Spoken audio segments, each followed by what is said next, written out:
Hey, what's up, guys? It's Sports Blitz here, and we're back with another NFL record prediction. Before I get into it, make sure to smash that like button and subscribe.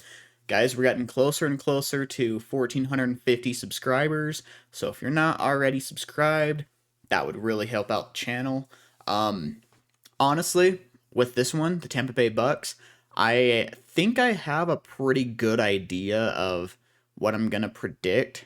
I think I have a pretty good idea of their roster right now. So let's go ahead and get on into it. So obviously, they have the GOAT at quarterback. I don't expect Tom Brady to throw another 40 touchdowns this year, but I think he's going to have another great season. I'm expecting still like 35, 36 touchdowns to 14 maybe interceptions. Um I think Brady's going to have another really good season. So, for running back, it came out actually, was it yesterday or today? I think it was today actually that Leonard Fournette showed up to training camp, almost 260 pounds, and it wasn't a healthy 260 pounds. Apparently, the coaches were very, very displeased by it. So not a good sign from Leonard Fournette. So I honestly expect it to be um, the Rashad White show now, at running back. So that'll be interesting to see. That'll be interesting for sure.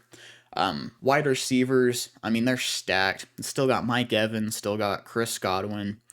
They did get Russell Gage from the Falcons, and Russell Gage is very underrated.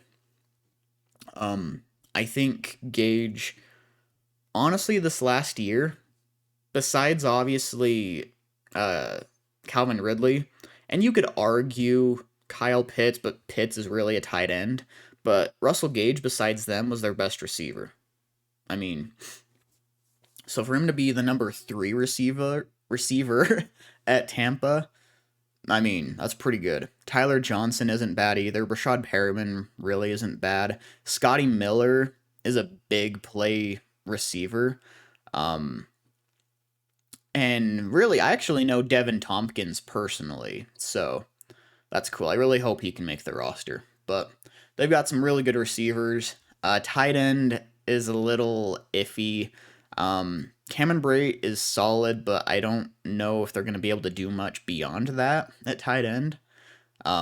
Offensive line, they did lose a few guys. Donovan Smith is pretty solid tackle. I don't think he's going to be great, but he's solid. Left guard is Aaron Stinney. I could also see Luke Godicki get some playing time here. They lost. I just forgot the name of the guard, but he signed with the Bengals this last offseason. They lost him, so that was a big loss on their offensive line. They do have Ryan Jensen, who's one of the best centers in the league, though, so that's good. They have Shaq Mason, who's a pretty solid guard, and Tristan Wirfs, who's one of the best right tackles in the league. Maybe the best actual right tackle. So, yeah, really good offense there. Got a lot of firepower. It's a good roster. Defense, they run a 3-4. They've got Akeem Hicks, who still has a lot left in the tank. Vita Vea, who is a top 5 nose tackle in the league. William Golston, who he's solid, but he's not like incredible. So we'll have to see what happens there. They got Joe Tryon Shoink. I can never pronounce his last name. Joe Tryon Shoyinka. He had a fairly solid rookie campaign. He wasn't like incredible, but he wasn't terrible either. I think he'll have a much bigger season this year. Devin White, one of the best linebackers in the league. Levante David, also one of the best linebackers in the league. Got a really good tandem right there. They got Shaq Barrett. I mean, I expect him to put up probably double-digit sacks. So really good linebacking core. Secondary, they've got Jamel Dean and Carlton Davis as corners. not terrible corners. I mean, not. I wouldn't call them like a top corner tandem in the league, but they're solid. Sean Murphy Bunting also gets quite a bit of playing time. The safeties are where they get really good, though. They got Antoine Winfield Jr., who is going into his third year, I believe, and he is very good. They've also got Logan Ryan, who is still a very, very solid safety, and Keanu Neal as a backup safety. I mean, they've got some good talent there. So again, very talented roster. I think I have a pretty good idea of what I'm going to predict for their record. So let's go ahead and jump on into it. All right, so week one, they are playing in Dallas against the Cowboys. Same matchup as they had week one last year. Only last year was actually in Tampa, and I don't know. I have a slight feeling that the Cowboys are actually going to pull this one off. Um, the Cowboys still have some really, really good receivers.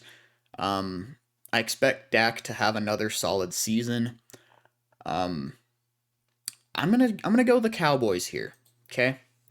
Um, week two. Okay. The Bucks are the better team.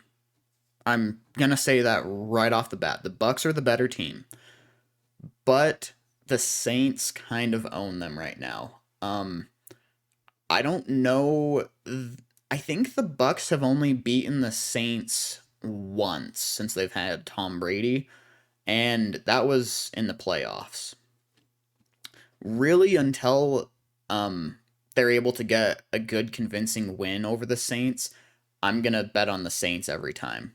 So I'm actually gonna take the Saints sweeping the Bucks this year. I know that's hard to believe, but that's just kind of my thoughts on it. So they are starting out 0-2, but I think they're gonna bounce back. I think they're gonna beat the Packers. They're going to get a good win over the Chiefs. They're going to sweep the Falcons. Where's the other Falcons game? Week 18, right down here. Okay. They're going to beat Pittsburgh. They're going to sweep Carolina. In the Carolina prediction, I very strongly debated giving the Panthers a win there. Because I think the Panthers actually improved their roster quite a bit, but they haven't done great against the Bucks with Tom Brady recently. So I think they're gonna beat the Ravens, and then their losing streak or winning streak is actually going to continue against the Rams. In the games I've predicted so far, I had the Rams 8-0. So this is actually the first loss that I've predicted for the Rams. I think the Bucks are going to be on an absolute tear right now, getting their seventh straight win, and it's going to continue against the Seahawks, 8-0. Well, 8-2. Sorry. Then they're going to have their bye. They're going to be playing the what I believe to be the Deshaun Watson-less Browns, and get a win. Then their winning streak is going to come to a halt when they lose to the Saints. I do believe that the 49ers are going to pull off well, I don't know. I don't know what Trey Lance is going to be, and I don't know if they're going to start Jimmy Garoppolo yet. Let me halt on that. I'm actually going to give that to the Bucks. I might give that one some more thought though, but I'm going to give that to the Bucks for right now. Week 15, I think the Bengals at this time of the year are going to be on another just absolute rampage and winning a lot of games. It's tough to say if they're going to get a win in Tampa, though. That is really tough.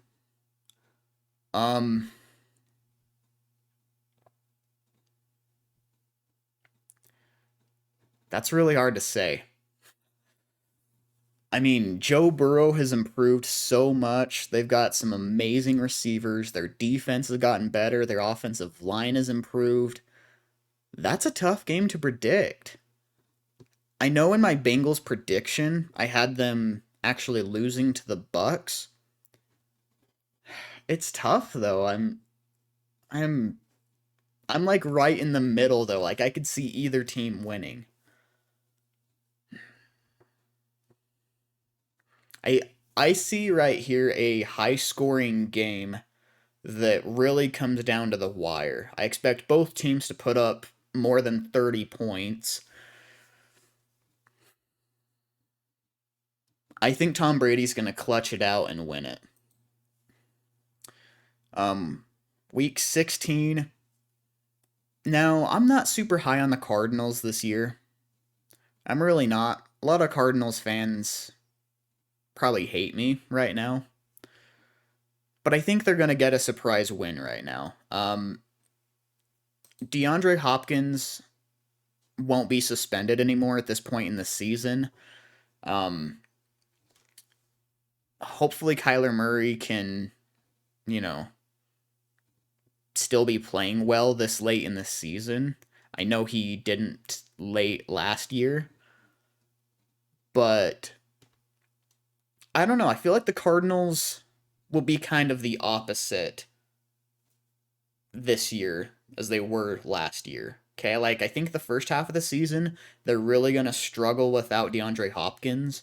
And then once he comes back, that's when we're going to start to see Kyler Murray in almost MVP form. And I think he'll be able to pull off a win against the Bucks.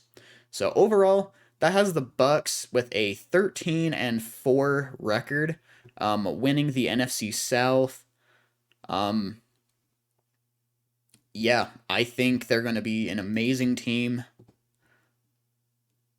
I mean, really, like, even the games that I had them losing are very winnable. I mean, if they can just get over their curse of getting swept by the Saints, get another win or two right there, they could very easily beat the Cowboys week 1.